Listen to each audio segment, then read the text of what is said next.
Olá, turma! Hoje daremos continuidade às nossas aulas de nutrição nos ciclos da vida, onde falaremos sobre nutrição na adolescência. Já falamos sobre nutrição na gestação, nutrição na infância e hoje daremos continuidade falando sobre nutrição no período da adolescência, tá bom? Onde a gente também tem umas especificidades nesse período do desenvolvimento, que compreendem as idades entre 10 e 19 anos, segundo a OMS. Esse período, onde eu falo aí no slide 2. É uma etapa evolutiva do ser humano, onde a gente encerra todo o processo biopsicossocial desse indivíduo. Então, a gente precisa ter muito cuidado também com os fatores nutricionais, que eu vou mostrar para vocês a importância quando nós falarmos das recomendações nutricionais, tá bom? Nessa faixa etária. Então, no slide 3, eu saliento que esse é o segundo período da vida extrauterina, onde a gente tem uma alta velocidade de crescimento. Essa primeira alta velocidade de crescimento é na infância, na primeira infância. E agora a gente tem ela pela segunda vez no período da adolescência, tá bom? Então, como eu falei no slide 3, continuando no segundo tópico, o crescimento ele está relacionado ao aumento da massa corporal e o desenvolvimento físico, compreendendo também a maturação de órgãos, de sistemas, para a aquisição de novas capacidades, tá bom? E algumas específicas para aquela faixa etária. Slide 5. Então, a partir das ações dos hormônios sexuais e transformações físicas que ocorrem nesse período da adolescência, a gente apresenta diferenças entre o desenvolvimento de meninos e o desenvolvimento de meninas, onde a gente pode avaliar isso claramente no período do estirão, né? Que eles têm momentos desse estirão diferente entre ambos os sexos. Então, a gente continua tendo avaliações diferentes de meninos para meninas, assim como na infância, né, onde a gente tem aquelas tabelas rosas, as tabelas azuis, para avaliar o desenvolvimento infantil. Slide 6. Então, o aparecimento das mudanças físicas, a gente consegue ver esses estímulos hormonais interferindo no crescimento ósseo, nos pelos pubianos, tá bom? Na maturação da genitália, no desenvolvimento das mamas, crescimento longitudinal e ovulação nas meninas e espermatogênese nos meninos. Como que a gente consegue avaliar tudo isso, tá bom? Eu posso ter duas meninas de 15 anos com desenvolvimentos puberais diferentes. E aí eu tenho estágios puberais, que a gente chama de estágios de Tanner, onde eu consigo avaliar a diferença. Então, essa menina aqui de 15 anos está no estágio 1, 2, 3, 4 ou 5. Então, ela está no estágio 2, a de cá está no estágio 5, que se desenvolveu mais rápido, mais cedo. Né? A gente tem meninas que têm uma idade da menarca mais cedo. Geralmente são meninas mais desenvolvidas, talvez até não também. Depende muito também das questões hormonais, nutricionais, ambientais, tá bom? Genéticas. Vamos ao slide 7. Aí tá a tabela que eu falei pra vocês agora dos estágios puberais de Tanner. Por quê? Olha o que eu coloco aí embaixo, que eu acabei de falar pra vocês. Adolescentes da mesma idade, como eu dei o exemplo das duas meninas de 15 anos, e do mesmo sexo, podem se encontrar em estágios distintos de maturação sexual. Então, uma pode estar menos desenvolvida, a outra mais desenvolvida, certo? O que torna difícil a formação de referências que contemplem a grande variação individual quanto à época do aparecimento dos eventos puberais. Assim como meninos, também eu tenho meninos que se desenvolvem que os pelos pubianos aparecem mais cedo, outros aparecem mais tarde, então varia muito de adolescente para adolescente, certo? O que a gente precisa observar é se esse retardo do desenvolvimento está muito tardio, tá certo? Então, eu preciso ter uma avaliação com um médico que que tenha prática com o adolescente, para ele conseguir avaliar e ver se aquele indivíduo está com um desenvolvimento adequado. Então, como eu falei para vocês no slide 8, foi o que eu acabei de falar para vocês, esses critérios eles estão enumerados de 1 a 5, tá bom? Considerando as mamas, os pelos pubianos e a genitália masculina, que foi o que eu mostrei para vocês aí agora. Então, a gente tem 3 parâmetros, 2 para meninas e 1 para meninos. A avaliação desses estágios é feita por um exame físico realizado por um médico que tem experiência clínica com adolescentes, como eu falei para vocês. Em ambos os processos, há influências genéticas, já falei para vocês também, ambientais, nutricionais, hormonais, sociais e culturais, resultando em uma interação constante entre esses fatores. Então, O fator nutricional, ele pode interferir no fator genético. O fator genético pode interferir no fator hormonal, assim como o hormonal pode interferir no fator genético. Então, eles estão interligados entre si. Então, a gente precisa de uma harmonia entre esses fatores. E por isso que a gente precisa fazer avaliações nutricionais, né, avaliações antropométricas, avaliações do desenvolvimento desse indivíduo para ver se todas as questões e todos esses fatores estão adequados. Então, a avaliação do estado nutricional desse adolescente é feita através de indicadores, dos mesmos indicadores utilizados para as crianças, porém com interpretações mais complexas, que é o que eu coloco para vocês aí no slide 11. Então, nesse período, slide 12, a idade cronológica torna-se uma variável pouco adequada para caracterizar o crescimento, como eu dei o exemplo das duas meninas de 15 anos. Então, a idade, eu não consigo fazer um valor de referência fidedigno para as meninas de 15 anos, que eu dei o exemplo. Porque elas estão em desenvolvimentos puberais diferentes. Então, eu preciso de outros fatores para associar essa idade e esse sexo, tá bom? 15 anos, sexo feminino. Então, eu preciso de outros fatores. Eu vou mostrar para vocês quais. Sendo necessário associar os indicadores de maturidade sexual, que foi o que eu mostrei para vocês agora, as variáveis de peso, estatura, idade e sexo para classificar o estado nutricional desse adolescente, certo? Então, alterações observadas na composição corporal de adolescentes podem ser reflexos de desvios nutricionais ocorridos nos primeiros anos de vida. Então, se eu tenho uma criança na infância que ela teve desvios de uma alimentação adequada, por exemplo, ela não teve um fornecimento adequado, pode ser por questões financeiras, por acesso mesmo a esses alimentos, o que a gente discute nas primeiras aulas. Então, nem todo mundo tem condição a ter uma alimentação adequada, ou às vezes tem, mas a gente tem o fator social, tem a influência da família, né? Que às vezes o hábito alimentar dessa família já não é muito adequado, e aí essa criança não teve também um hábito muito adequado. Então, a gente já tem uma influência aí que entra para a adolescência. Então, se nos primeiros anos de vida já não teve uma alimentação adequada e continua inadequado na adolescência, ele vai ser um adulto que vai ter algumas repercussões de saúde bem sérias, né? Então, ele vai ter agravos na saúde. Então, uma vez que o tipo de alimentação na infância repercute na deficiência do desenvolvimento, se for insuficiente, ou se for em excesso, eu vou ter uma possível obesidade posteriormente, ou até naquele momento mesmo. Eu posso ter uma criança obesa, um adolescente obeso, tá bom? Então, as medidas antropométricas no slide 13 que eu trago para vocês, são as mais utilizadas, são o índice de massa corporal e as dobras cutâneas. Por que eu saliento aí que o índice de massa corporal é mais em mulheres para se detectar a obesidade do que nos homens? Lembra que eu falei para vocês que os homens, eles têm uma quantidade de massa magra maior do que as mulheres? Então, está aí essa diferença. O IMC pode não ser tão fidedigno assim para eu detectar obesidade masculina, porque ele pode ter um peso elevado para a estatura acerca de massa magra, tá bom? Já as mulheres, elas têm uma reserva maior de tecido adiposo do que o homem. Então, o homem, eu preciso fazer as dobras cutâneas para avaliar o percentual de gordura. Aquele peso elevado é acerca de percentual de gordura ou percentual de massa magra? É isso que eu preciso avaliar. Portanto, ó, o que eu saliento aí embaixo. Portanto, recomenda-se ambos indicadores para discriminar se o IMC elevado deve-se ao excesso de gordura ou ao excesso de massa magra. Então, as recomendações nutricionais nessa fase é primordial. Então, a gente precisa ter um oferecimento de energia, proteína, vitaminas, minerais adequado para que esse indivíduo tenha um crescimento e um desenvolvimento normal, tá certo? Então, o que eu falo aí no slide 15 sobre as recomendações nutricionais. Nessa fase de crescimento acelerado, é de grande importância a atenção ao fornecimento de energia e alguns nutrientes, como proteína, ferro, cálcio, vitamina A e vitamina C, cujas necessidades aumentadas estão fortemente ligadas a padrões de crescimento.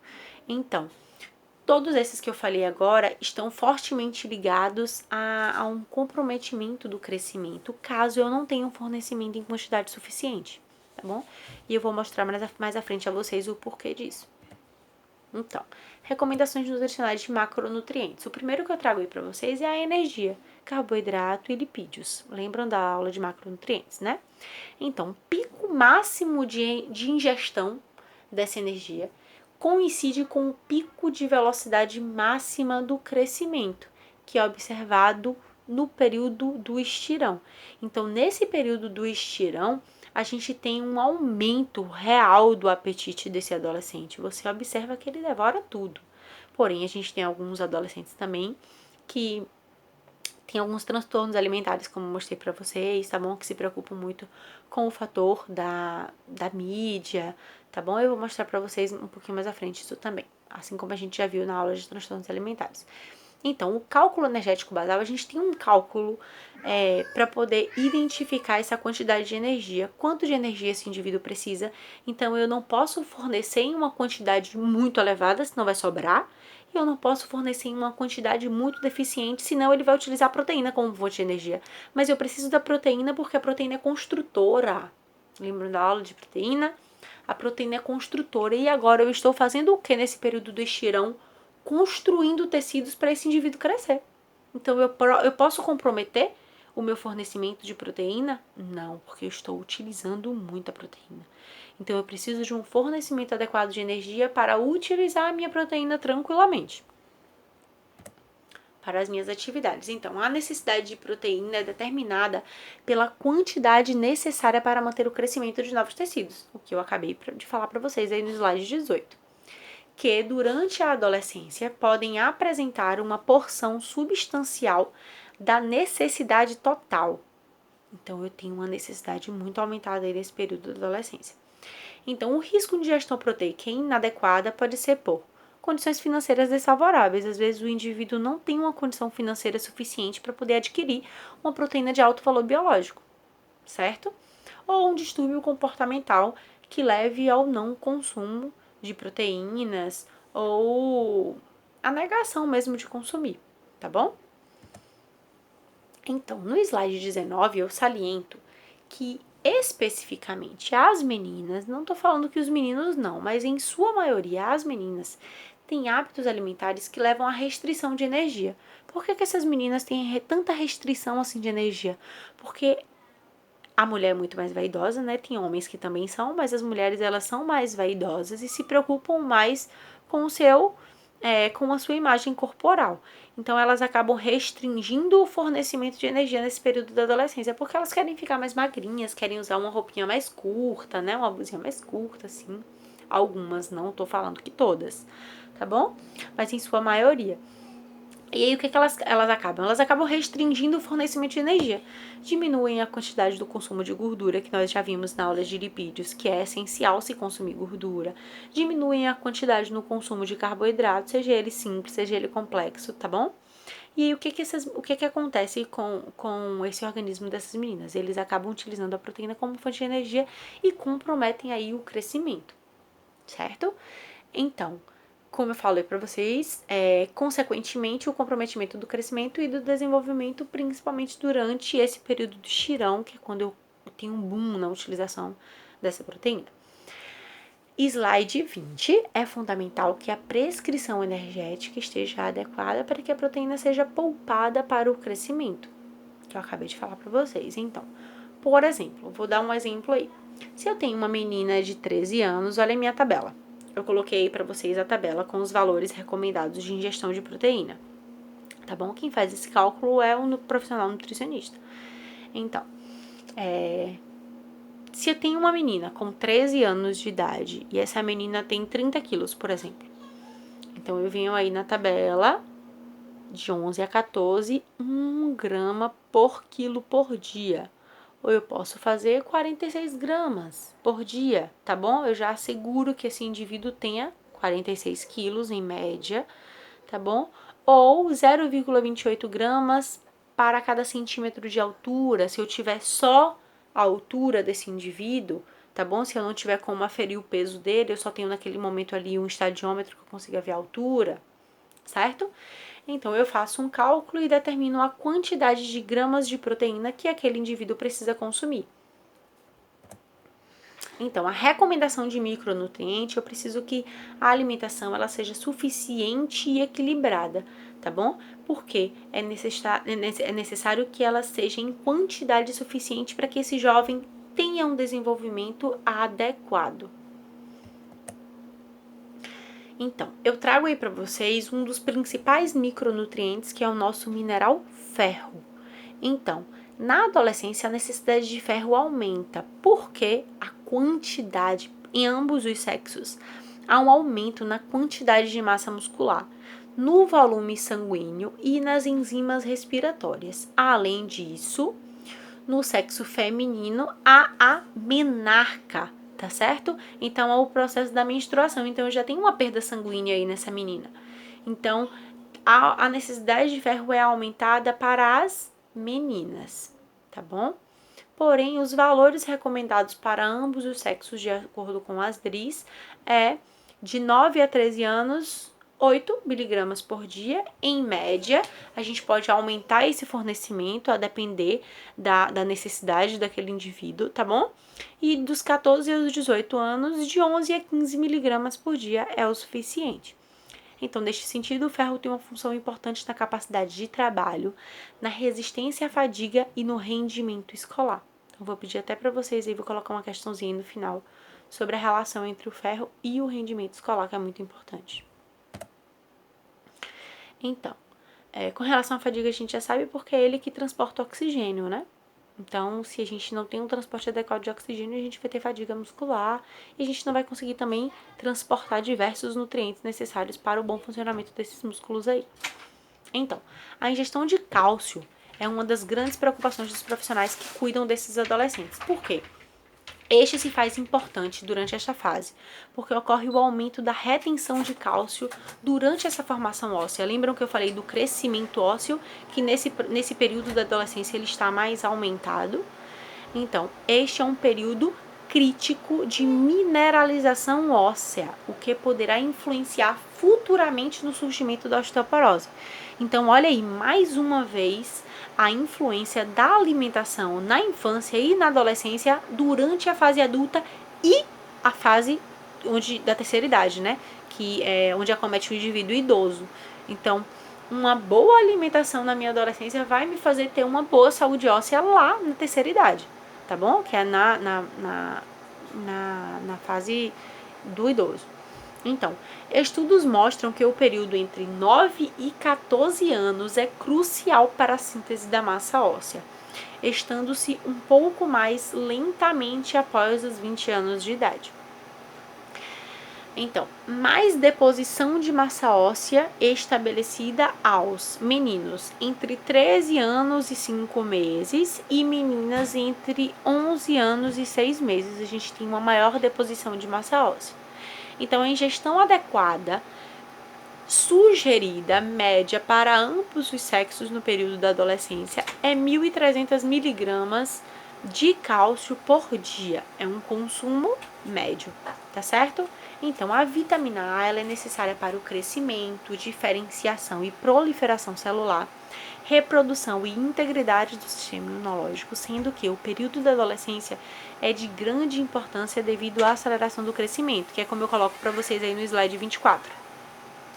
Estudos da vitamina A em fragmentos da biópsia hepática mostrou que os estoques desse nutriente parecem estar mais baixos dos 11 aos 20 anos de idade, comparando com crianças e adultos. Então, eles não estabeleceram do nada que a gente precisa ter uma atenção maior com o consumo de vitamina A.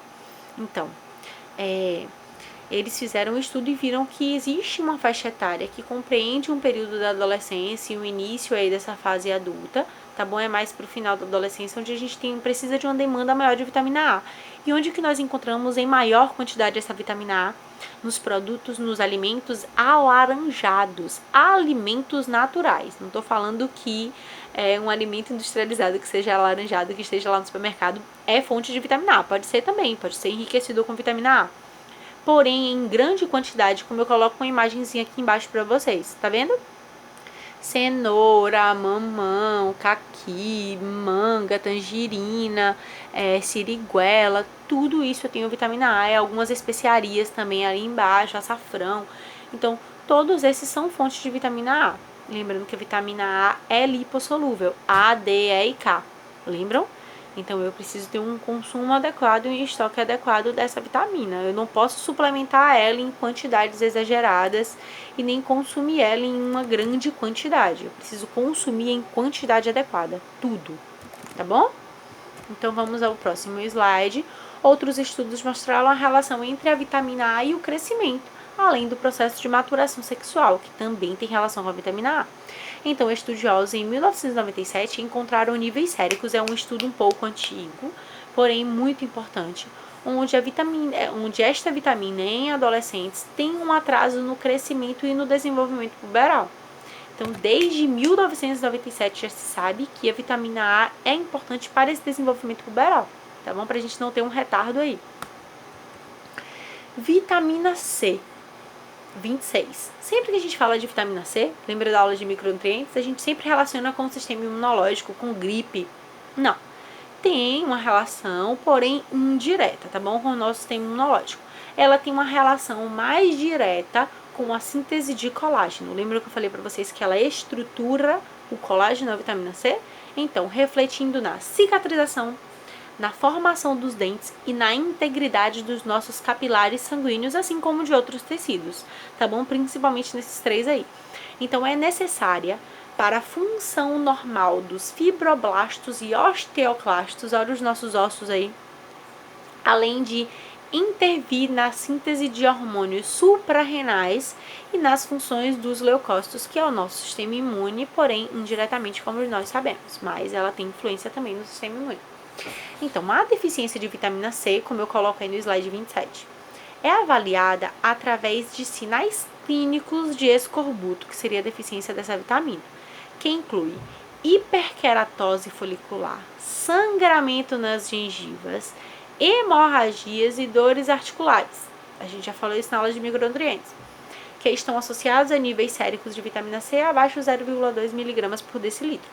Então, os valores recomendados do consumo de vitamina C de 9 a 13 anos seriam 75 mg, de 14 a 18 anos, 65 mg em média. Então, professora, e por que a gente compra aquela vitamina C de 1 grama efervescente?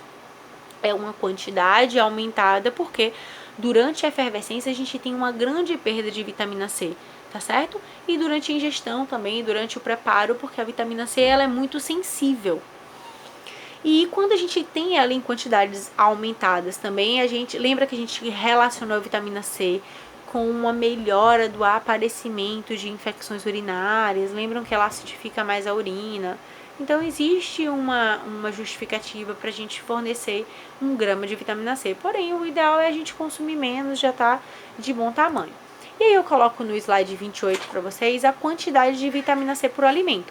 Por exemplo, uma unidade de acerola, 5 gramas, a gente tem pelo menos 186 miligramas de vitamina C. Então, se eu consumo acerola, existe a necessidade de suplementar vitamina C? Não existe. Se eu chupo uma laranja, 2 laranjas por dia, existe a necessidade de eu suplementar artificialmente vitamina C? Não. Então, eu posso encontrar facilmente nos alimentos, como eu mostro para vocês aí no slide 28, tá certo? Podem dar até uma pausa aí no meu vídeo para dar uma olhadinha em todas as frutas que eu coloquei. Então, obesidade na adolescência. A obesidade, que seria a adiposidade também abdominal e antecedentes familiares com doenças cardiovasculares associadas ao baixo consumo de folato, que seria o ácido fólico, sugere um forte risco à saúde desse adolescente, que também vai repercutir na fase adulta, como eu falei para vocês. Então, a prevenção, certo? Como eu falei no slide 31. A prevenção e o manejo da obesidade na infância devem ser prioridade, pois terão repercussões diretas e positivas na melhora do perfil lipídico, na pressão arterial e na resistência insulínica e dos demais marcadores inflamatórios preditores de doenças cardiovasculares na vida adulta. Então, eu preciso cuidar com muito cuidado de uma criança ou de um adolescente que tenha sobrepeso, tá bom? Ou obesidade. para que ele tenha uma fase adulta e idosa com mais qualidade, com uma qualidade de vida maior, tá bom? Então, hábitos alimentares na adolescência. Slide 33. As mudanças biológicas, psicológicas, cognitivas e sociais que ocorrem intensamente na adolescência interferem de forma dinâmica no comportamento alimentar desse adolescente. Então, para melhor entender o comportamento alimentar desses indivíduos, deve-se levar em consideração a inter-relação de vários fatores que influenciam de maneira direta e indireta nessa faixa etária. E aí no slide 35 eu pontuo para vocês. Os fatores externos são: unidade familiar e suas características influenciam diretamente, certo? Na alimentação desses adolescentes. Atitudes dos pais e dos amigos. Se eu tenho pais que se alimentam de uma maneira inadequada, eles vão me influenciar a me alimentar de uma maneira inadequada. Mas se eu tenho amigos que se alimentam de uma maneira adequada, eles vão me influenciar, entendeu? Então, assim, eu tenho muitos pacientes, por exemplo, que são vegetarianos e aí acabam influenciando os pais a serem vegetarianos. E aí, os amigos que influenciaram esse adolescente, tá certo? A ser vegetariano, e esse adolescente acabou influenciando os pais, e esses pais se tornaram. Porém, eu posso ter também os pais sendo vegetarianos e influenciar aquele adolescente a ser vegetariano, por exemplo, certo? Então, normas e valores sociais, a mídia influencia muito o adolescente. O adolescente está a todo momento conectado. Os fast foods, a facilidade, o adolescente quer facilidade, não todos, mas a maioria, tá certo? Quer facilidade. Então, eu vou sair com os meus amigos, vou comer algo que seja rápido, certo? A gente não quer demorar muito. O adolescente, às vezes, ele quer o imediatismo, tá bom? Conhecimento da nutrição, manias alimentares. Então, alguns adolescentes têm um conhecimento da nutrição, leem na internet, tá bom? Algumas coisas, se informam de maneira adequada, mas também podem se formar de uma maneira inadequada, podem ter uma interpretação incorreta daquilo que leu, enfim. Esses são os fatores externos. E os fatores internos? Necessidades fisiológicas do indivíduo, necessidades e características psicológicas, a gente já comentou sobre isso em outras aulas. Imagem corporal, a gente também já falou sobre isso nas outras aulas, a preocupação com a imagem corporal, tanto do adolescente quanto do adulto, tá certo? Valores e experiências pessoais, a autoestima também influencia muito no que esse indivíduo vai comer. Preferências alimentares, eu posso ter um adolescente que tem preferência só por carboidrato. Eu posso ter um adolescente que tem preferência só por frutas. Lembra dos transtornos alimentares? Então, eu posso ter algumas preferências alimentares que me levam ou uma alimentação adequada ou uma alimentação inadequada, tá bom? Saúde também é um fator interno que repercute muito no que esse indivíduo vai comer. Eu posso ter um adolescente diabético, eu posso ter um adolescente hipertenso, eu posso ter um adolescente também sem nenhuma questão de saúde, tá bom? E que não influencia. Desenvolvimento psicológico também. Eu tenho alguns adolescentes que têm uma maior maturidade do que outros, de entender a importância de uma alimentação adequada. Então, slide 37. Estudiosos referem que a análise do hábito alimentar de adolescente deve considerar diferentes subgrupos ou segmentos. Então, eu não posso generalizar. Eu não posso fazer uma estratégia de educação alimentar em uma turma, por exemplo, em uma escola. Eu não posso fazer generalizando, falando que todo adolescente tem alimentação inadequada. Não. Então, nesse estudo aqui que eu vou mostrar para vocês, eles dividiram os jovens em 6 subgrupos diferentes, tá bom? Que eu vou mostrar para vocês. Como eu coloco em negrito, em um estudo, os autores classificaram, pegaram 355 adolescentes entre 11 e 18 anos. Eles foram estudados em 6 grupos de acordo com a motivação para a seleção de alimentos. O que motiva esse adolescente a selecionar um tal alimento? Por que ele escolhe ter uma alimentação adequada? Ou por que ele tem uma alimentação inadequada? Quem que motiva ele? Ou o que motiva ele a isso? Então, eu mostrei para vocês no slide 38. Então, eu tenho um grupo dos hedonistas, tá bom? Onde predominava o gosto e o prazer. Então, se eu tenho um grupo que apenas escolhe o que come através do gosto e do prazer, é o grupo que apresentou um pior padrão alimentar. Eles apresentam um pior padrão alimentar. Então, eu vou escolher comer aquele hambúrguer ali porque eu sinto prazer e tem um sabor gostoso. Mas eu vou escolher comer uma outra coisa, batata frita, seja o que for, entendeu? Então, assim, só por conta do gosto e do prazer. E como a gente já viu na aula de macronutrientes, a gente sente muito prazer em comer carboidrato simples, em algo que seja muito gorduroso, porque eles oferecem uma palatabilidade maior ao alimento, tá bom? Segundo grupo, o controle social e ambiental. Os alimentos eram facilmente obtidos, constituindo-se também um grupo com atitudes alimentares inadequadas. Então, esse grupo aí é o grupo de adolescentes que escolhe o alimento pela sua facilidade. Lembram que quando a gente estava falando sobre carboidrato, a gente falou sobre o pão?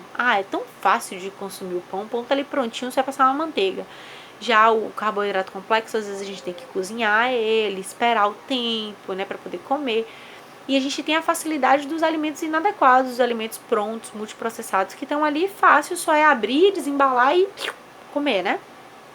Diferente dos naturais, que às vezes a gente precisa processar eles.